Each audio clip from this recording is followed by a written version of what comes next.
One of the Now Christmas is in the top 10 selling British albums of all time. Cut!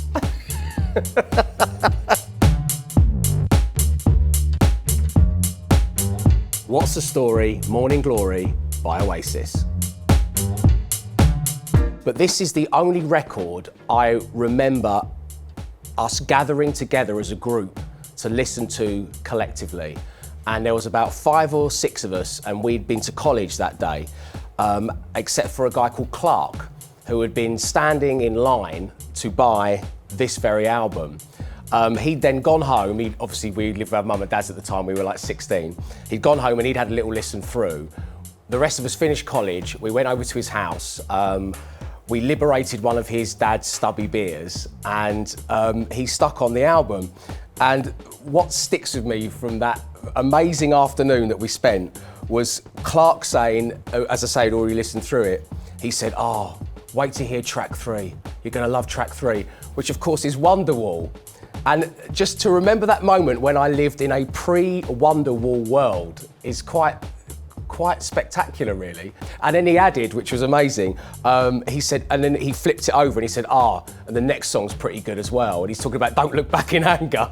Pretty good as well. Noel would be thrilled with that as a review, wouldn't he? What specifically changed my life with this album was that it led to Knebworth. And the fascinating thing about that was we were big Oasis fans, but then again, 95% of people were in 1995, 1996.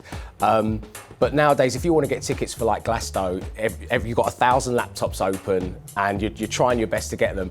We weren't aware of that, so we used Luke's mum's credit card and just picked up the phone, dialed the number and got through first time and purchased 2 tickets. Like it was just, well, of course we're going to go. I mean, how serendipitous is that to be able to just call the hotline and get through first time?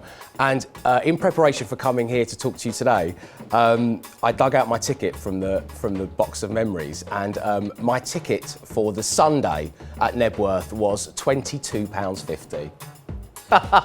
I know. And why I love this and why it's such a life-changing thing is not only was I at Knebworth, but they finished with Champagne Supernova, which is a very special song for me. As I say, it takes me back to some really happy memories. Before life started to throw loads of stuff at you, in 95, 96, listening to Champagne Supernova, everything was good for me. But also, they did Champagne Supernova and then they did an encore of I Am the Walrus by the Beatles, which is definitely one of my favourite Beatles songs. So that was just, it was just special.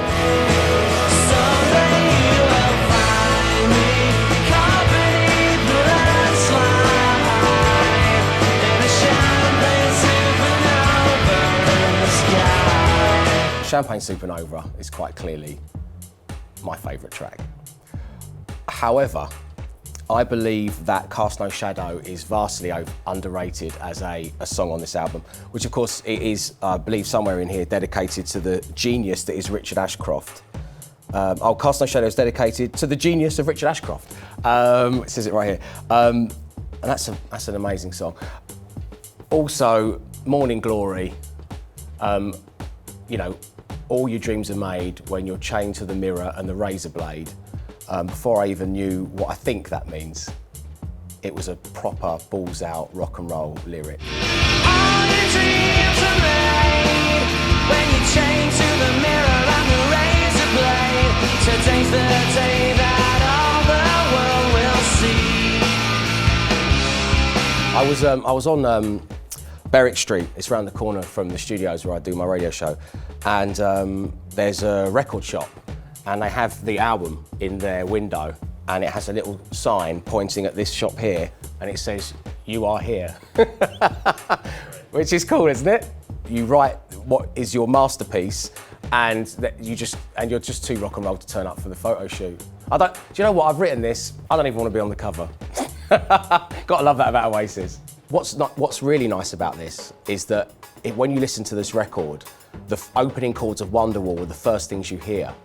Before it goes into, it's written here, before you go into Hello, you just hear this little taster of Wonderwall. So I would imagine that I can easily call it a great record, and that's why it's resonated with so many people and been such a success. But it's interesting that Noel must have listened to, when he wrote that and gone, yeah, that's the one. That's why I'm going to just do a little boom, this is to come. This is at the end of the first side of the record. I said maybe you're gonna be the one that saves me. And after all, you're my Wonderwall. I don't know what it is about Wonderwall that made it such a success, apart from to point out the obvious, which is it's a really great song. What is a Wonderwall? There are people around the world who have got their arms flung around their nearest and dearests, singing along to this, as they were in 1995, and as they're still, probably right now, someone in a bar in Brazil or Japan is hugging a friend, singing along to this, not knowing what a Wonderwall is.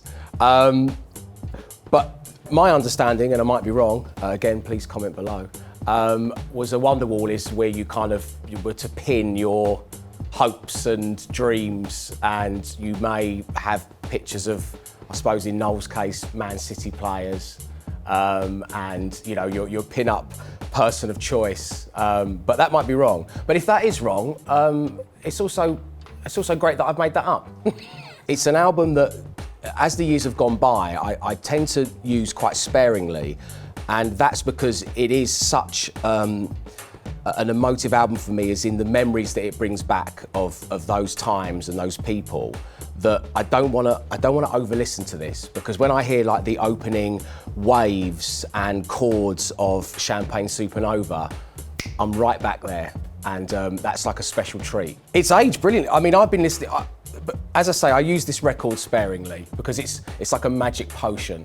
This is a powerful time machine of a record, and it's to be treated with respect. When some things become so familiar that you don't treat them with the respect they deserve. It wasn't until listening to this just yesterday that those opening piano chords on Don't Look Back in Anger are fantastic. As I said to you earlier, the fact that the album starts with just a little snippet of what you're going to get on Wonderwall on the acoustic guitar before breaking into Hello. As I say, Cast No Shadow, massively well, I don't know if it's underrated, but it's not given the props it deserves as one of the big tunes on this record. These albums they're gonna sell forever. You know, if I'm blessed with children one day, I imagine that he or she will go out at some point in their life and buy a Beatles album, and hopefully they'll go and buy this album as well. If I had to describe this album to someone who'd never heard it, I would probably use the immortal phrase of my friend Clark, who first played me this record at his mum and dad's house in 1995, that October afternoon, and say, you're really gonna love track 3, and track 4's not bad either.